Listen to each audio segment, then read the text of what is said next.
გამარჯობათ, თქვენ უსმენთ ჩოხატაურის ხმას, გამდა ცინცაძესთან ერთად.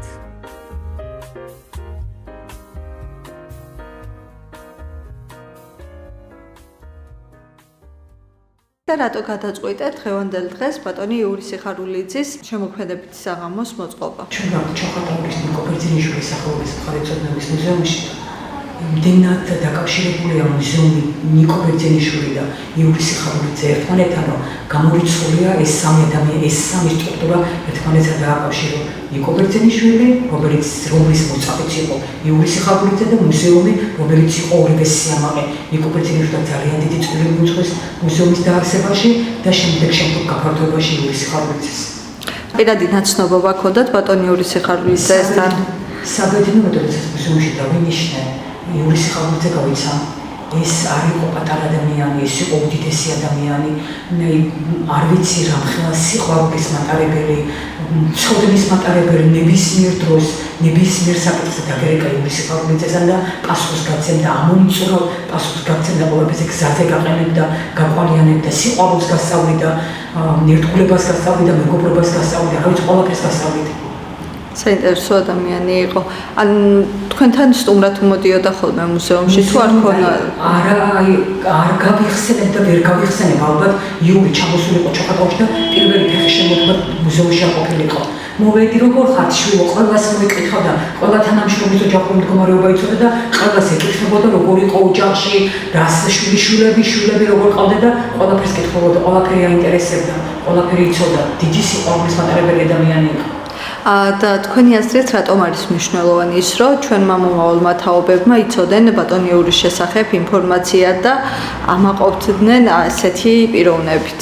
იური იყო ჩოხატაურში დაბადებული და გაზრდილი ადამიანი და სამშობლოს სიყვარული აქედან ჩოხატაურიდან ისწავლა მან, იმ ფუძიდან და მტერიდან ისწავლა, სადაც დაიბადა და გაიზარდა და ჩვენც ჩოხატაურელებმა უნდა ვისწავლოთ აქედან. ჩოხატაური უნდა დავაფასოთ, იმიტომ რომ დედამიწაზე საქართველოსნაირი არის და საქართველოში ჩოხატაურისნაირი.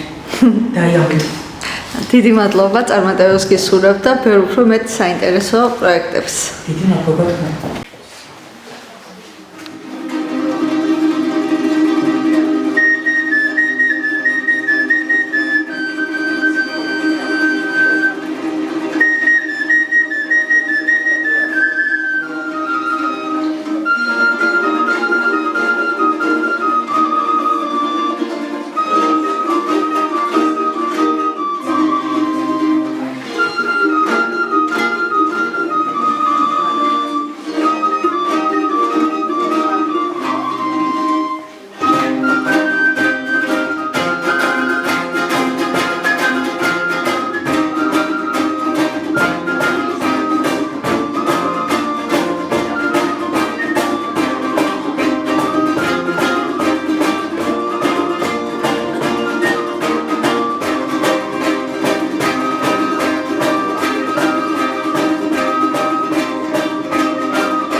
ეს ქალბატონი ნიკოლოზ ბერძენიშვილის დედა გახდა.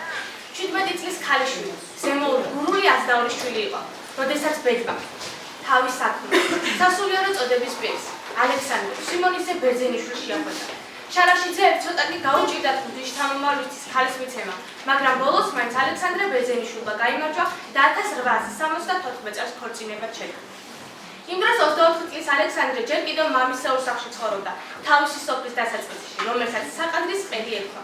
ძმები ანტონი და ექვთიმე უკვე გასული იყვნენ საძმო სახლიდან, მაგრამ აზნაურის სასულს მაინც ელიწროვებოდა ეს შუა ცეცხლის ძველებული სახლი და ისიც ცალკე ცხოვრებას ესწრაფებოდა.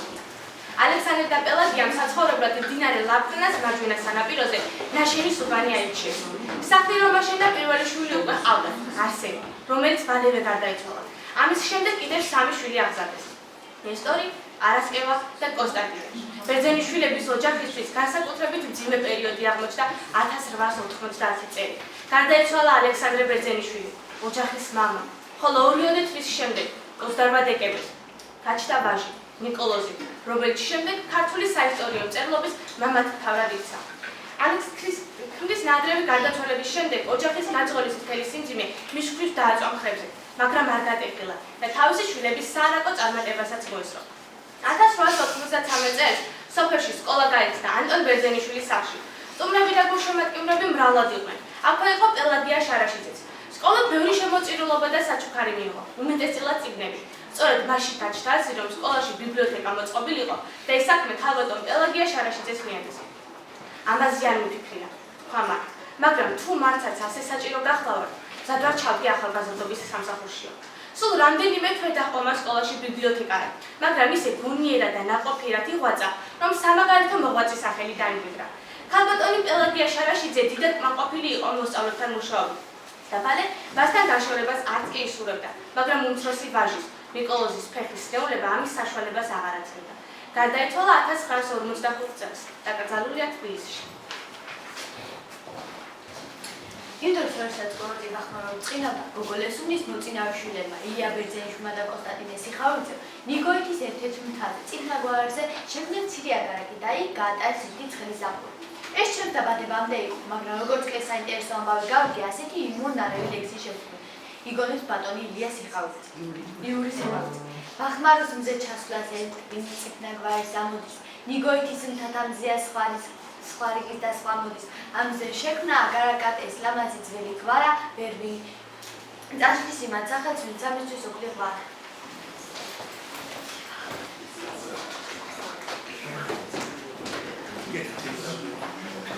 ბატონი იური სიხარულიძე საინტერესო პროფესორს ნიკოლოზ ბერძენიშვილის პირველ სამეცნიერო დავალების შესახებ. როდესაც კაცი ციხის არშივი არის გაყოლი, რა უნდა გააწყოს იმავე ციხის და კითხე მე, თუ არ მოინდომა და არ შეისწავლა ციხის ენა, ისე ვერაფერი გამოვა, მაგრამ ეს ენას ციხესთან ენერგიული ჭიდილის პროცესთან ასოცირდება და არა რუსთაველის გამსილზე სიარული. ამ ბიბლიოთეკაში ჯდომით. აქედან მოკიდებული ბატონი იური სიხარულიძე სწავლობდა და მოსწავლეებსაც ასწავლიდა ციხის ენას, მიწის ენას, ტაძრის ენას.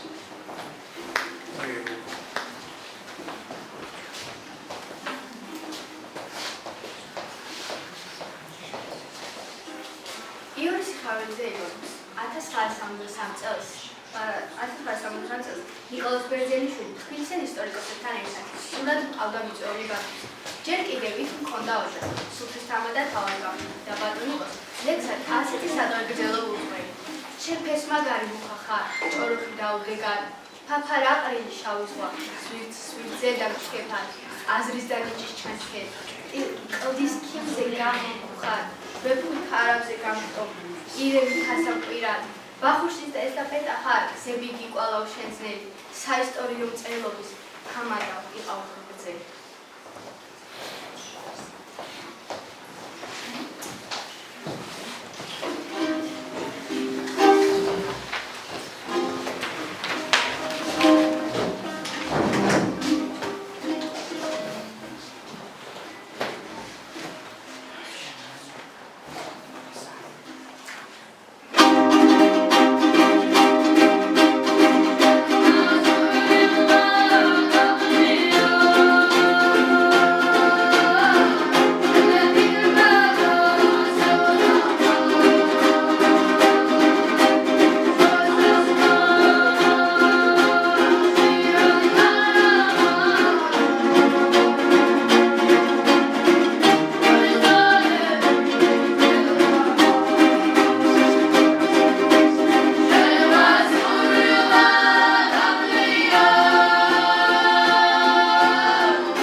ვარ, ჩემი სოფლის და მიერე კომიტეტავი, იმ ხალხის ისედაც მის მოსჯარი, რომელიც ასე მიყვარდა, მაინც არ ვეკვებოდა, შედის განათლება, რაიმე საშუალება მიცემოდა, მაშინვე ჩემი სოფლისგან მივჩავდი. მოკიდებოდი სოფლის ცხოვრებას. აღწევდი ყოველ შემთხვევაში, იგონებდა ერთგან ჩვენი სახელოვანი თანამემამულის ისტორიის მეცნიერების დოქტორი იგორ ჩხავს.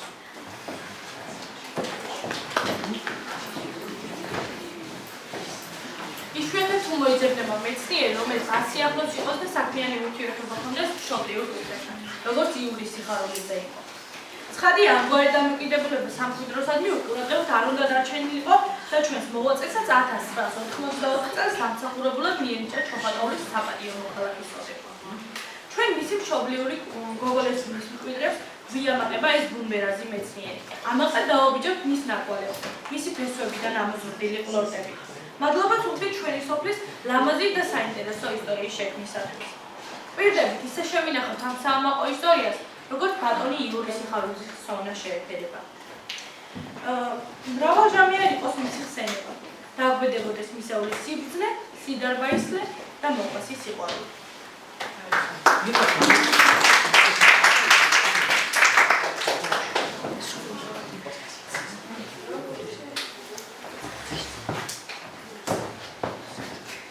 დიდი მადლობა მინდა ვუთხრა გოგოლოს სოფლის სკოლას ყურადღებისთვის, იურისაც წარმოშობებისთვის.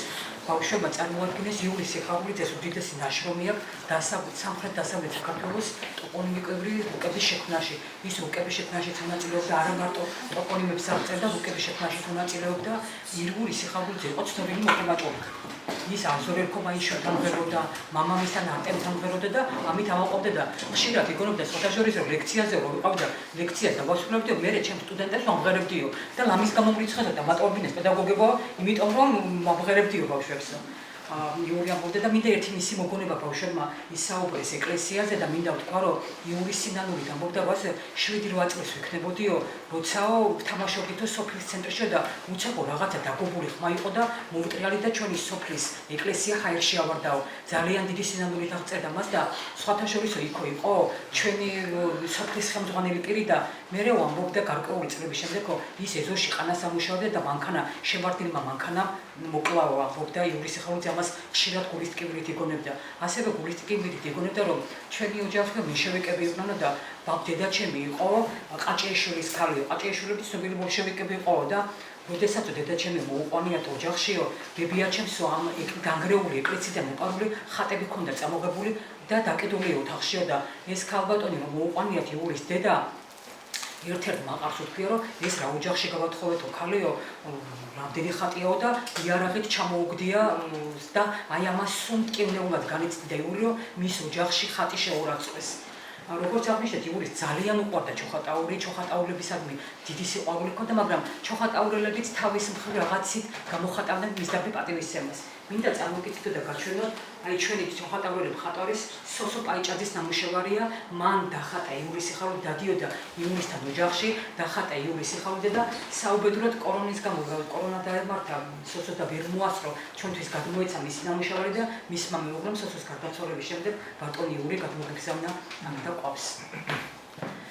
სოსოს ნამუშევარი ჩვენთან დარბაზში ზიან ხალხი, რომელიც პირადად იცნობდა იურის სიხარულიძეს, ბატონო თემურ, გთხოვთ უბრალოდ სიტყვა გაიხსენოთ იური თქვენთან შეხება ქონდა ვიცი.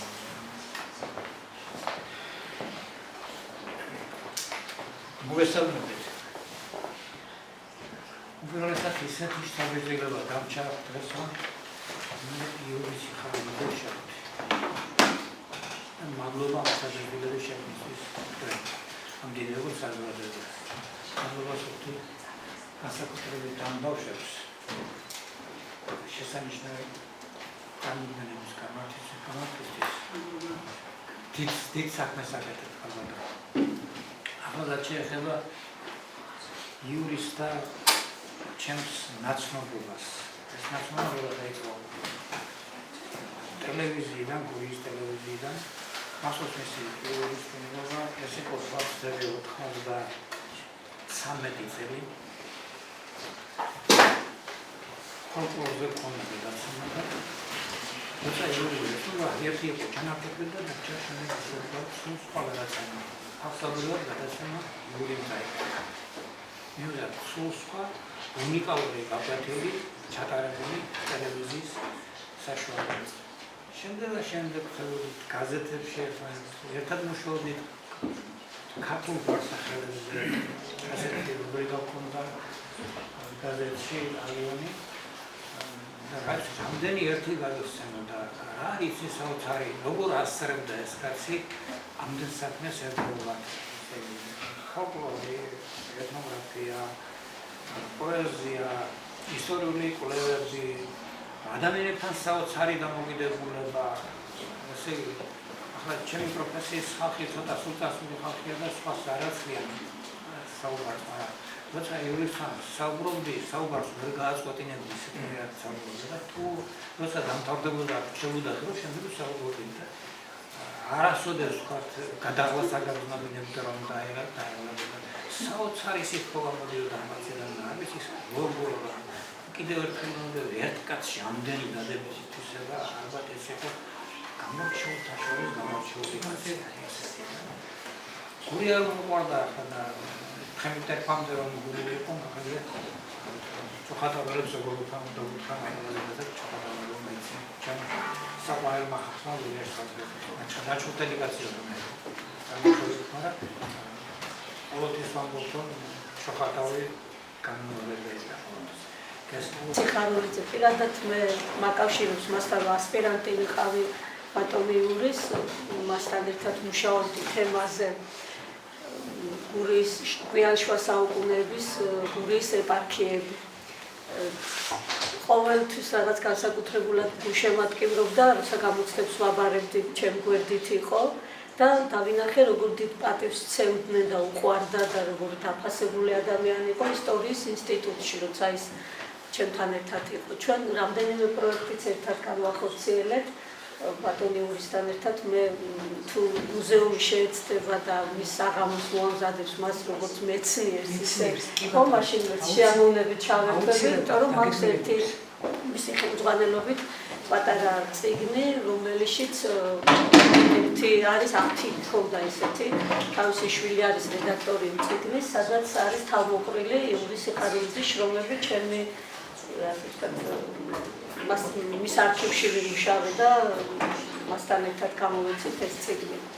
ბატონი იურის სიხარულიძე როცა ჩოხატაურში ჩამოდიოდა, ის სტუმარი იყო ალეკო მასწავლებელი იყო მისი მასპინძელი ჩოხატაურში და აქ აწევდა და ჩვენ იქ ხშირად ვიკრიბებოდით და ერთმანეთს ხვდებოდით და მე ბატონი ალეკოს მხრიდან გავიცანი ბატონი იური. შემდეგ ჩვენ გრიგოლ მეგრელიშვილის ჩოხატაურელი პოეტის მთისმიავის ღონისძიება მოვამზადეთ ერთად, ბატონი იური დამაკავშირა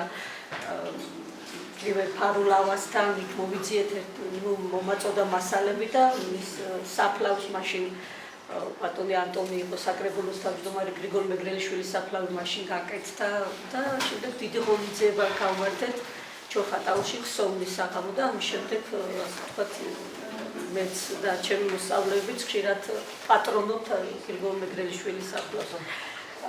გურამ დოჩანაშვილი იყო ჩოხატაურში და მასთან ერთად იყო ბატონი იურის სიხარულიძე, როგორც მემატიანე, რომელიც წერდა ამის შესახებ. ბატონი გურამი თიკვირა იყო ჩოხატაურში და მათ შორის იური სიხარულიძეც, ასევე გოდერძი ჩოხელი როცა ყავდა და მისი შემოქმედებითი საღამო იყო, მაშინაც ვცანდებოდა ჩოხატაურში იურის ერთად და ასეთი წიგნი ვიჭირავს ახლა ხელში, რომელიც გამოვეცით ჩვენ. ეს წიგნი არის ისტორიული.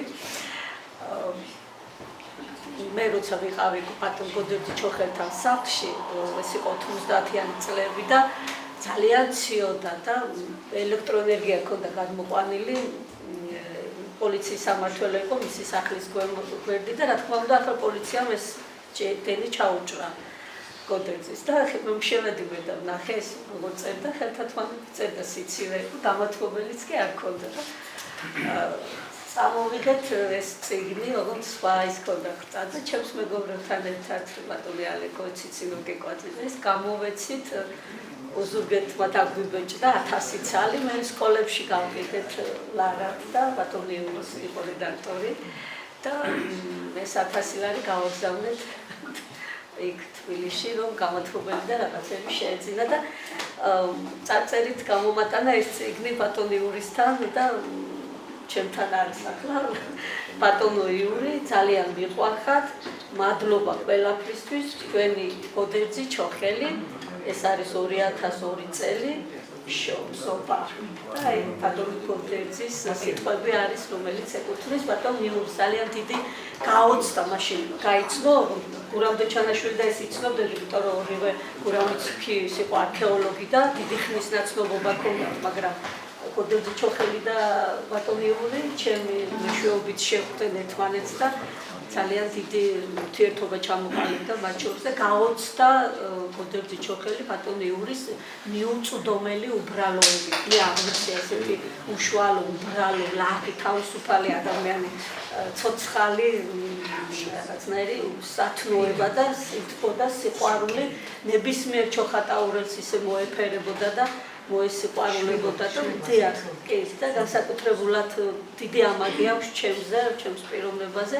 მასთან ინტერვიუც გვაქვს მოზადებული საკმაოდ უცელი და მე ვფიქრობ საინტერესო გაზეთს უშვებდით ასეთ ფეგურების გადაფრენას თანთა ჩანხუთელი იყო რედაქტორი ამ გაზეთის და თავად თამთავ მოამზადა ეს ინტერვიუ ბატონ იურისთან ამ გაზეთში ინახება ეს ძალიან საინტერესო და მრავალმხრივი არის ეს ინტერვიუ სხვადასხვა შინაარსის კითხვები არის და სხვადასხვა წახნაგით გვაჩვენებს ბატონ იურის ასე რომ როცა წავიკითხე ინტერნეტში გამოქვეყნდა რომ ბატონ იურის ხსოვნის საღამო იყო ჩემი სურვილით მოვედი რაღაცნაირად რომ გამომეხატა ის სიყვარული და პატივისცემა და მინდა ახლა ვთქვა აი ერთი რამ რომელიც ძალიან მტკენს გულს როცა რამდენიმე მწერალი ჩემი ინიციატივით ჩოხატაურში ჩამოვიდა მან მითხრა რომ შენ გავიწყდება რომ რაღაცა გამოხატო ჩემ ეს ნამდვილად იყო არ ვამატებ არაფერს ხოცით ხანდახან შინაურს არ აქვს შეიძლება და ძალიან წდება გული რომ ვერ მოვახერხე მისი საიუბილეო საღამო ჩამეტარებინა ის ნამდვილად იმსახურებდა ამას და იქნებ გარდაცვალების შემდეგ მაინც მოვახერხო და ბოლოს დავასრულებ მამა თომას აქველმოქმედო ფონდი სულ ბოლოს მისი სიცოცხლის უკანასკნელ წლებში მე რამდენიმე თვეში გარდაიცვალა ვიყავით მასთან სტუმრად ძალიან შეუძლოთ იყო მაგრამ ისეთი მეხსიერება ჰქონდა ბატონ ირაკლის უთხრა კუჭავას რომ მამიდა ასე შეეკითხა რაღაცები თუ ბავშვობაში შეყვარებულები იყვნენ და ეს სიყვარული მაინც ხოც გაიხსენა ძალიან საინტერესო იყო ეს შეხვედრა და რამდენიმე თვეში შემდეგ გარდაიცვალა ეს მაინც მოვახერხეთ რომ ბოლოს წლებში სიცოცხლის ვნახეთ მაგრამ კარგი იყო რომ ეს იუბილე ჩოხატაურში ნამდვილად იყო საიუბილეო კაცი ნამდვილად იმსახურებდა ამას ზოგჯერ დიდება უფრო მეტია ვიდრე სახელი არა მხოლოდ ჩოხატაურში ქვეყანას უნდა აღენიშნა ხო ნუ ჩვენც რაღაცა ქონდა ვეკუთვნოდა და მანამდე მინდა გამოვხატო მადლიერება იმისთვის რომ დღევანდელი დღე შედგა და რა თქმა უნდა იმედია რომ უფრო მასშტაბური სახეც მიეცემა შემდეგში ბატონი იურის ხსოვნის საღამოს რაც შეეხება ჩემს დამოკიდებულებას და ზოგადად ჩემს მეხსიერებაში როგორ არის ბატონი იურის ხსოვნა მე უნდა შევაფასო ბავშვის თვალით იმიტომ რომ მაინც პატარა ვიყავი როდესაც ბატონი იური ჩვენთან ჩამოდიოდა და აი პირველ რიგში რა ემოციაც ჰქონდა ამ ადამიანის მიმართ იყო რაღაცნაირად განსაკუთრებული მოკრძალება სხვა არ მოიძებნებოდა ადამიანი ვის მიმართაც აი ესეთი მოწიწება მქონდა და შემოწმებდა თუ არა ეს სახლში რაღაცნაირად განსაკუთრებული ატმოსფერო ისადგურებდა და ახლა ამ გადმოსახედიდან შეიძლება შევაფასო რომ ეს იყო აბსოლუტურად თან აკადემიური ატმოსფერო თან ძალიან იყო და მაშინ უბრალოდ ვერ ხსნიდი რა იყო და რაღაცნაირად განსაკუთრებული და მომნუსხველი ძალა ჰქონდა ამ ადამიანს და ეს იყო ჩემთვის რაღაცა პატარა აღმოჩენასავით და ასევე რაც აი ვიზუალური მეხსიერებით შემიძლია ვთქვა ჩემთვის რაღაცნაირად აი არქეტიპული სახე ჰქონდა როგორც ბაბუას და თან აი ჩემთვის აი ბაბუასავით შეიძლება არ იყო დაუშვათ მაგრამ მაინც რაღაცნაირად აი ისეთი მოხუცი ადამიანის წმინდა, რომელიც იყო ცოტა სამაგალითოსავით რა, რომ იჯდა გამოთმებით რაღაცაზე მუშაობდა, თუ არ წერდა საუბარშიც ყოველთვის რაღაცნაირად აი საქმიანი მოტივი სდევდა ამის საუბარსაც.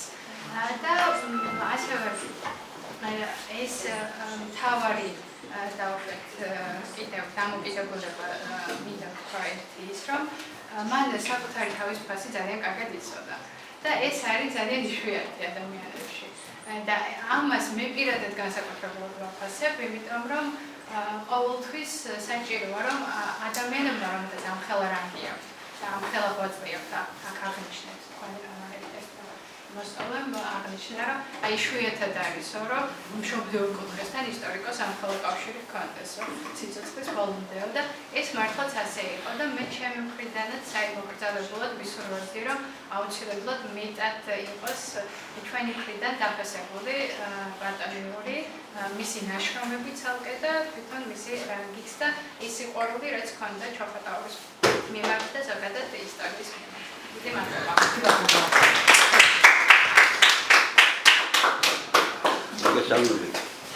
Alvapirul sitmis mas program გადავწყვიტე შემდეგ კომდინარი იქიდან რომ პატარა ბავშვი ვიყავი მე ვცხოვრობ მე ვარ ავთანდილ ბერიშვილი ბოდიში გაგეცნოთ და წერალი არა ვარ მაგრამ რამოდენიმე წიგნი მაქვს გამოცემული პატარა ბავშვი ვიყავი და ჩემს მეზობლად ცხოვრობდა ბატონი მაგარ თავდუმაძე, რომელიც ოზურგეთის მუზეუმის დირექტორიც იყო, უადგილე იყო ძალიან დიდი ხნის განმავლობაში. უგანათლებული პიროვნება. და შევამჩნიე იქ ბავშვი რო ვიყავი და ვთამაშობდით იქ უბანში. მაგარისან ღამეს ათევდა ბატონი იურისი ხარუბლიძე ყოფილა თუმე მე მაშინ არ ჩუჩავ. გამხდარი პიროვნება ესეთი მიდიოდნენ დილით, მოდიოდნენ ღამე. ეს გრძელდებოდა თვეების განმავლობაში. შემდეგ გავიგე რომ იკულებდნენ როგორ გითხრათ, კუნჩული არ დაუტოლებია. აი, არჩეციო, თქვენ არ დაუტოლებია პიროვნებას რა. ყველაფერი აღრიცხული ჰქონდათ მთელი ოზურგეთის მასშტაბით. ყველა სოფელი, ყველა საყანია ისიც კი აღწერილი არის ქართულებას კაცი. გახდა ხანი და გამოხდა ხანი ბატონი მაკარი გარდაიცვალა და აი მაშინ გავიგე მე რომ წამოვიზარდე ინსტიტუტიდან და ვამთავრე და ისა და ისა თურმე ვიყოფილა მაკარისთან ერთად. იმიტომ რომ წყაროებში მე ვნახულობდი რომ ესე იგი თურმე ეხლა რა მინდა ვთქვა პასპელები ანუ ისუბანი რომელიც სადაც მე გავიზარდე და აჭისა და ბჟუჟის სასართავთან მდებარეობს სოფელ მაკვანცი არის ამის შემდეგ და ორიგინალური მდებარეობა აქვს და მოვიკვლიე რაღაცა მე გამახსენდა და ბატონი ორი ცოცხალი იყო და ნუგზარასათი ამ სწხოვე რომ ხო შეიძლება რომ დაუკავშირდე მე იქამდეც ვიღაცას დასჭირდა რაღაც გვარებთან დაკავშირებით და ბატონი ნუგზარის მივაკითხე და იმან მოვცა და იქ სახში ისე მაგრამ ეხლა უთხარი რომ მოგვი ასაკშია და ხوار აი ამას ვაპირებ იცოდა ნუგზარი ყველაფერი ჩავიდა და უთ რადო არ ჩამოვიდა თვითონ ვერ იყო რა ისე და ამიტომ მოვერიდე და რა გითხრათ იცი ისი ხელი დამიწერა რა წყაროები და გამოატანა ნუგზარს და ჩავიხედე და რა ვიცი დავწერე ასეთი ისა და ძალიან ასიამონები დავჭი როდესაც გავიგე რომ თქვენ მე პოლიციას ატარებდით და ბატონ თემურთან ერთად ვიყავი ერთად გამოვლეკეთ თქვენ დაგილეკეთ მაშინ და სულ გამოვთქვი რომ გამოსულიყავი და ძალიან მაყოფილი ვარ დიდი მადლობა თქვენ დიდი კაცი იყო ეს აი ამ თვალსაზრისით როგორც ისტორიო როგორც ეთნოგრაფი აი ეს ალბათ პიროვნება არ ვიცი არის კიდე გვარი ახლა ნერვიულობდა არ მახსოვს არის ერთი პიროვნება და აი ეს ორი კაცია საქართველოში ამაზე დიდი ხალხი არ არსებობს და როგორ უნდა და რას ქვია დაიკარგოს კარგია კაცო დაახვედა რომ არ იკარგება და დიდი მადლობა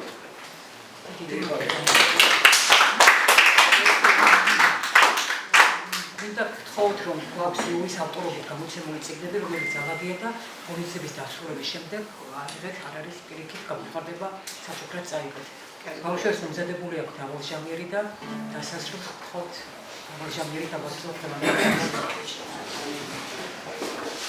დიდი მადლობა მოგზაურობისთვის გასაუბრისთვის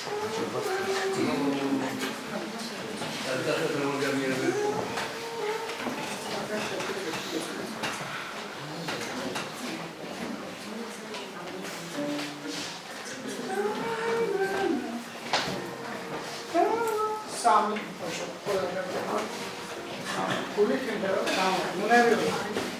Sami,